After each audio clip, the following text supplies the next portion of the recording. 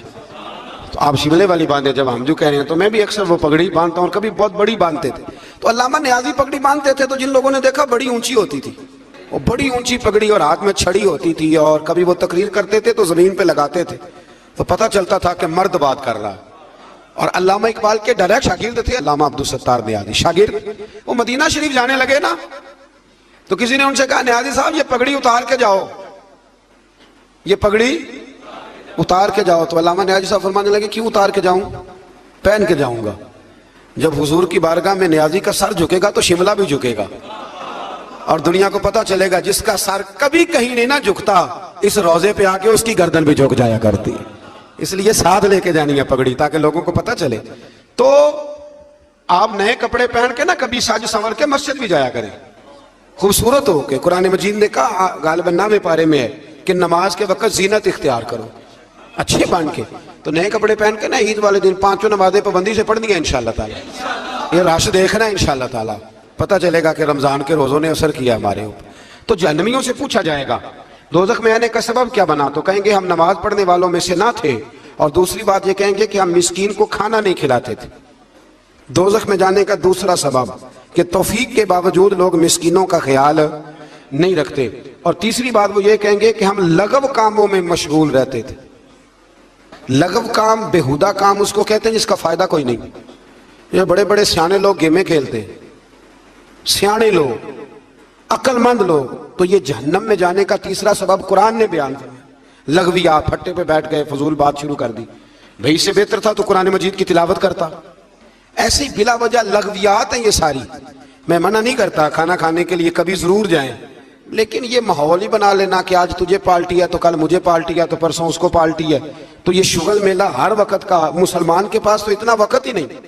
ایک دوست مجھے کہنے لگے کہ میں آج کل بڑا بور ہو رہا ہوں. تو میں نے کہا تو اصل میں فارغ ہے، ورنہ ہمارے پاس تو ٹائم ہی کوئی نہیں بور ہونے کا.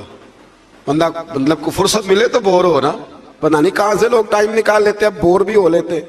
تو آپ لغویات سے بچے.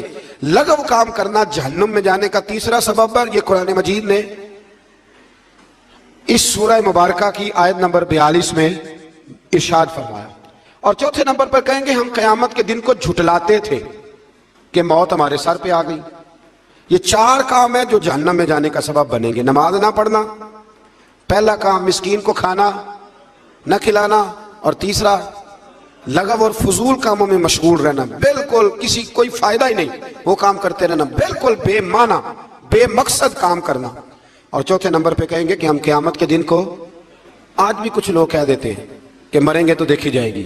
مثلا کیا دیکھ لیں گے آپ؟ اتنی بڑی جرت، اتنی بڑی. اللہ تعالی ہمیں سمجھنے کی توفیق عطا فرمائے. سورۃ القیامہ شروع ہو جاتی ہے جی اس سے آگے.